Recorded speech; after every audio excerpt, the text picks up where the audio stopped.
रूबीना दिलेक अंदर गई थी। ब्रेकअप किसी का भी सुहाना नहीं होता। चर्चा चली नहीं है, चर्चा चलाई गई है। हाँ, क्योंकि उन्हें सेल्फिशली खेलना था, जहाँ दिमाग लगाना था वहाँ दिमाग लगाया। कुछ लॉसेस हो गए थे जिसके वजह से ये सारी चीजें खड़ी हो गई थी। टेस्ट या साइकेट्रिस्ट की जरूरत पड़ी थी। चलो, नो मैटर, हमारी शुरुआत लड़ाई से हुई। जहाँ दिल लगाना था वहाँ दिल लगाया। ना रिमोट कंट्रोल ना अपने पास होना चाहिए। बहुत जगह अप्लाई की बिग बॉस के घर में। गेम चेंजर अविनाश तो खतरों तो मैं करना ही चाहूंगा। अविनाश जी, सबसे पहले आपका स्वागत है भारत 24 में। थैंक यू क्या सो कुछ मच। कहना चाहोगे, किस तरह का एक्सपीरियंस रहा आपका और क्या कुछ सीखने मिला घर के अंदर? यार, एक्सपीरियंस तो बहुत ही अच्छा रहा। डेफिनेटली आपने देखा होगा अंदर मैंने हर चीज़, जहाँ दिल लगाना था वहाँ दिल लगाया, जहाँ दिमाग लगाना था वहाँ दिमाग लगाया। और मैं ऐसा कोई लेट डाउन नहीं हुआ उस गेम के अंदर कि मुझे फील हो रहा है कि यार अब मुझसे बर्दाश्त नहीं हो रहा। मैंने बहुत अच्छे से अपने आप को होल्ड करके रखा उस गेम में, और जहाँ सीखना था वहाँ सीखा। जब घर के अंदर घुसा तो पहला टैग सुना मैंने जनता, और जब घर के बाहर आया तो पहला टैग मैंने सुना गेम चेंजर अविनाश। तो जी वही काफ़ी कुछ बताता है मेरे प्रोग्रेसिव जर्नी के बारे में। जी, साथ ही बात करूँ, रुबीना जी के साथ आपका काफ़ी ब्रेकअप का चर्चा चली है। तो क्या आप किस नज़र से देखते हो, क्या कुछ अलग सोचते हो, अलग राय क्या है वो आपका? चर्चा चली नहीं है, चर्चा चलाई गई है। जब रूबीना दिलेक अंदर गई थी जी तब भी ये चर्चा चली थी, और अब मैं अंदर गया था तो तब भी ये चर्चा चली थी। लेकिन उसका एंगल वही है कि हमारा नो मैटर जो भी रिलेशनशिप था वो बहुत ही अच्छा रिलेशनशिप था। I still respect her, and the way she also respects me, and the way we have our own grounds to maintain that it's again it's equal from both the sides, and we appreciate that the most because मेरे लिए वो भी एक professional है और उनके लिए मैं भी एक प्रोफेशनल हूँ। ब्रेकअप किसी का भी सुहाना नहीं होता। ब्रेकअप में प्रॉब्लम्स होती हैं, लेकिन ब्रेकअप को हैंडल करने का भी एक तरीका होता है। जी वो डेफिनेटली वो आप खुद ही हैंडल कर सकते हैं, आपको जैसे हैंडल करना है। तो हमने हमारे ब्रेकअप को बहुत ही अच्छे तरीके से हैंडल किया। जी। साथ ही बात करूँ, शफाक नाज के साथ अफेयर की काफ़ी खबरें आया करती थी जब आप बिग बॉस के घर के अंदर थे। इसको आप किस नज़र से देखते हो? वो उसमें कुछ बेस नहीं है। वो सारी चीज़ें क्यों वापस आ रही हैं, तब की चीज़ जब हमने एक साथ में एक शो किया हुआ था, वो काफ़ी अच्छी टेलीफिल्म थी। हम पूरी टीम 20-22 दिन तक साथ में रही थी, सबका एक दूसरे से बॉन्ड बन गया था, और सबसे हाईएस्ट रेटेड टेलीफिल्म थी वो। तो यस, दैट वाज इट। और उसके बाद मैं उनके साथ कभी टच में रहा नहीं हूँ, तो ये चीज़ कहाँ से आ रही है, आई डोंट नो। और फलक जी के साथ कुछ मुलाकात हुई या बातचीत हुई आपकी? मेरी उनसे मुलाकात हुई है, जी बिल्कुल। जैसे कि मैंने आपको बताया था कि मेरा और जैड का डिनर था उनके घर पे, उनकी एक्सटेंडेड फैमिली के साथ। तो बहुत ही वेलकमिंग थे वो, बहुत ही दिल दिल वाले लोग हैं वो। तो बहुत ही मज़ा आया मुझे, बिल्कुल भी अनकंफर्टेबल फीलिंग नहीं थी वहाँ पे। और मेरी अभी उनसे डेली बेसिस पे बात होती ही है नॉर्मली। जी, साथ ही बात करूँ तो आपका एक इंटरव्यू में देखा था जिसमें फलक ने कहा था कि जिया आपके लिए फीलिंग रखती है। क्या आप इसको किस नज़र से देखते हो आप? यार, जिया के बारे में मेरे पास कुछ है नहीं कहने को फ्रैंकली, क्योंकि जो भी कुछ था उस घर में, जो भी मैंने उसके लिए किया, जो भी हम, चलो नो मैटर, हमारी शुरुआत लड़ाई से हुई। फिर वो लड़ाई सॉल्व हो गई।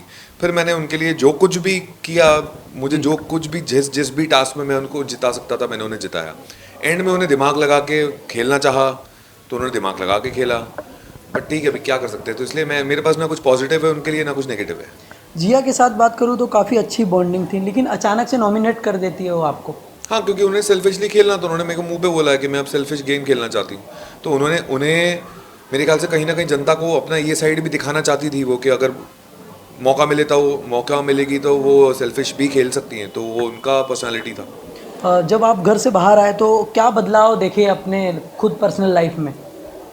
या पर्सनल लाइफ के बदलाव की तो बात मैं वैसे नहीं करूँगा, लेकिन वो घर काफ़ी कुछ आपको सिखाता है कि निजी ज़िंदगी और बिग बॉस के ज़िंदगी में बहुत फ़र्क होता है। ये आपको क्लियरली फ़र्क महसूस पड़ता है, छोटी छोटी चीज़ों की आपको अहमियत होने लगती है। और जितने भी आपके कंफर्ट्स होते हैं ना आपके घर में, आपकी स्पेस, आपका घर, आपके दोस्त, आपके पेरेंट्स, छोटी छोटी चीज़ें, आपका वॉशरूम, आपके हाइजीन, आपका किचन, आपका कुक आपके लिए दाल चावल बना रहा है, उसमें चीज़ ऐसी, आपकी चाय, हर चीज़ की वैल्यू होने लगती है। जी। साथ ही आपके लाइफ में एक ऐसा वक्त भी आया जब सब जगह से आपको डिसअपॉइंटमेंट मिला, हर जगह से। इसको आप किस नज़र से देखते हो?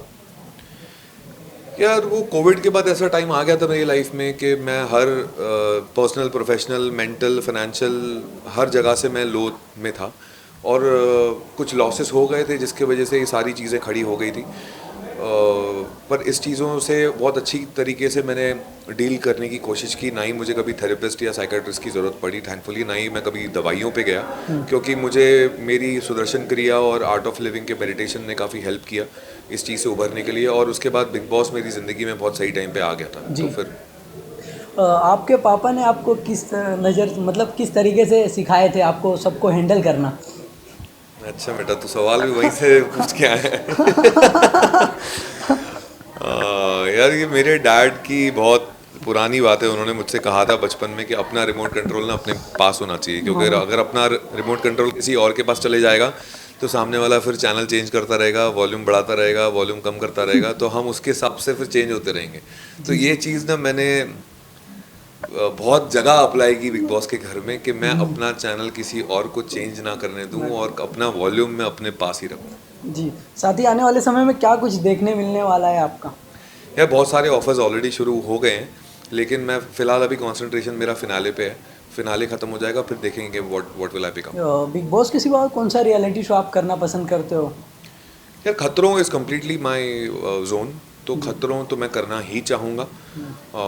बिग बॉस 17 की बातें ऑलरेडी शुरू हो गई हैं, तो वो जब देखेंगे अगर टेबल पे बैठते हैं तो क्या बातें होती हैं और उस वक्त मेरे पास और क्या ऑप्शंस हैं। जी, साथ ही बात करूँ फैंस को क्या मैसेज देना चाहोगे आप भारत 24 की तरफ से? यार फैंस को मैं ये कहना चाहूँगा कि आपने जो भी मेरी पर्सनल साइड देखी अंदर, वो बिल्कुल मैं हूँ। जो कुछ भी मैंने कहा, जो कुछ भी मैंने दिखाया, जिस तरीके से भी मैंने बर्ताव किया, वो बिल्कुल ही मैं हूँ। और जो लोग मुझे जानते हैं उन्हें तो पता होगा, जो लोग नहीं जानते अब उन्हें भी पता चल गया होगा, क्योंकि बिग बॉस के घर में एक्टिंग करना पॉसिबल है नहीं।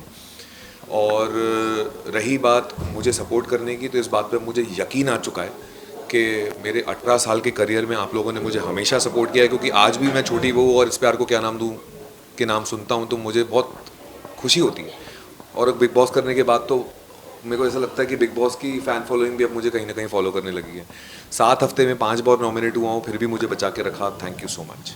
जी, अविनाश भाई बहुत-बहुत धन्यवाद आपका। Thank you.